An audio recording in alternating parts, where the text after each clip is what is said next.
Welcome, everyone. So, for this deep dive, we're jumping into something. Well, a connection that popped up from your sources that might seem a bit unusual at first. Yeah, We're definitely. talking about skipping rope and road trips. Right. Not the most obvious pairing on the surface. Exactly. But stick with us because exploring these two things side by side actually gives us some really interesting ways to think about being present, about moving forward, and kind of figuring out our own path. It really does. When we sifted through the materials you sent, the link felt tenuous, maybe, at Oh, first. yeah. A little bit, yeah. But the deeper we went, the clearer it became how they sort of illuminate these fundamental ideas from different angles. So we're going to look at the tiny focus of the rope and then zoom out to the big picture of the open road. And how understanding both might actually be pretty valuable. Okay, so let's kick off with skipping rope. Most of us have probably done it right. Uh-huh. Childhood staple for many. But the sources, they really stressed it's more than just like hopping up and down. It ties into this concept of embodied attention. Okay. Think about it. When you're actually skipping, that rope's whipping around. Your focus has to be right there. Yeah, the timing. The timing, your movement, even the sound of the rope hitting the pavement. Total concentration. Exactly. One source put it really nicely. In that tiny loop, there's no room for yesterday's regrets or tomorrow's worries, only now. Wow. That really captures it, like it forces you into the present. It pulls you right in. And what's interesting is how that rhythm, that constant beat, can actually change your state of mind. How so?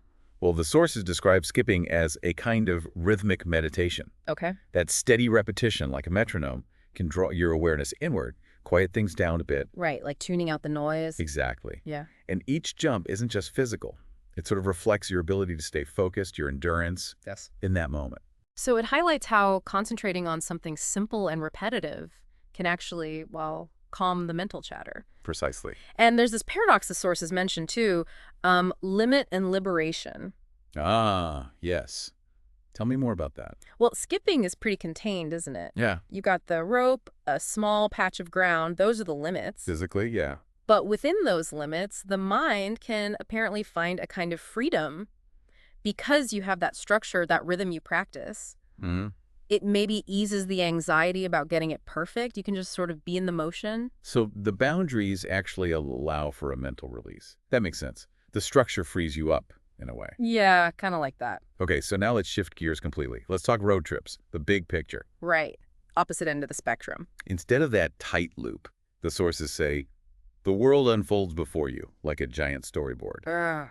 That feeling of vastness is huge, isn't it? Oh, definitely. Every mile feels new. New views, new possibilities stretching out. It's that sense of potential. Absolutely. Skipping grounds you, like we said, in the now, but driving pushes you forward. Propels you, yeah. And the sources brought up this idea I loved, intentional drift. Intentional drift. Okay, I like It means, you might have a destination, a route planned out. Sure, the basics. But the real magic is often in the unplanned stuff, the spontaneous turns, that weird diner sign you just have to check out, or a scenic overlook you stumble upon. The detours, yes. Exactly. As one text said, life's richest moments often come unplanned. It's being open to that stuff. Which is a skill in itself, isn't it? Yeah. Letting go of the rigid plan. Totally. And then connecting that to, like, personal growth. Mm. The act of driving, especially for a long time, can foster this sense of selfhood in motion. Selfhood in motion. Mm. Unpack that a bit. Well, there's this unique kind of reflection that happens, right? Yeah. You're steering the car, making choices, but you're also just observing, watching the world go by. Yeah, there's a detachment almost. And the sources pose some really good questions like, who am I becoming as I move? What am I willing to leave behind? Ooh, deep. Right. That changing landscape outside can kind of mirror your own internal shifts. Maybe letting go of old ways of thinking as the miles tick by. Okay, I see that. And this is where it gets really interesting, bringing them together. The skipping rope and the road trip, how do they mesh? Well, one source painted this picture. Imagine pulling over on, like, Route 66, sunset happening, Okay, yeah. and you unroll your jump rope right there by the side of the road. Oh, okay, I can picture that. Suddenly, those focused micro moments of skipping are part of the big macro movement of the trip. Ah, I see. Layering them. Yeah. The text called The Rope's Rhythm, a beat in the road trip symphony. the pulse of your heart echoing the pulse of the highway. That's quite poetic, actually, combining the internal rhythm with the external one. It is, isn't it? Like adding another layer to the whole experience. And it makes sense, too, because the discipline you get from skipping. Well, the steadiness, the Yeah. resilience when you trip up, getting back into it. Right, accepting the stumbles. Those skills translate directly to the road trip, don't they? Dealing with literal potholes or figurative ones Yes. in your plans. That ability to just reset and keep going. Yeah, that's crucial on a long trip. Or in life, really. Exactly. It's that mental resilience. So it's almost like skipping teaches you about being fully present, mastering the moment, Groundedness. and driving the road trip. It teaches you about becoming, about the journey, the direction, who you're evolving into. Progression. Movement. But putting them together, it underlines that life isn't just about the destination or just about the present. It's this constant dance between the two. That interplay between presence and progress, being rooted while still moving, that's a really nice synthesis. Yeah. And this touches on something else. The sources raise this balance between control and surrender. Okay, how does that fit in? Think about it. Yeah. Skipping needs precision, right? Yeah. Control over your body, the rope. Definitely. Timing is everything. But you also have to accept you'll mess up sometimes.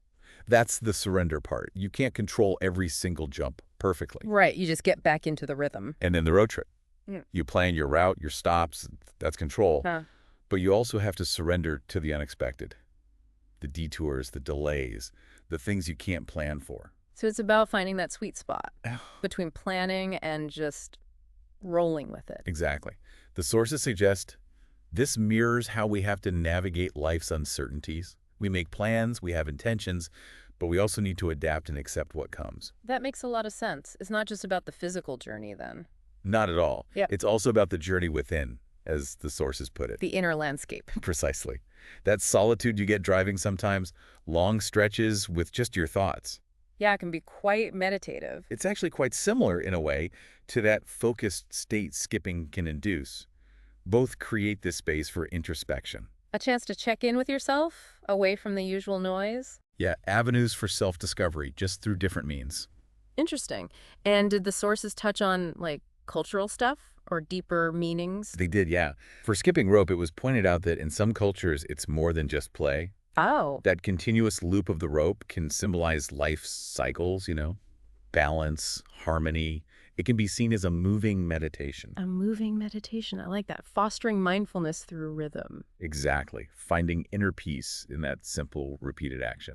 And road trips. What's the deeper layer there? Well, they often take on this quality of a quest, don't they? A search for meaning, maybe? Yeah. Or some kind of transformation. Yeah, people talk about finding themselves on the road. Right. The open road becomes this big metaphor for life's journey.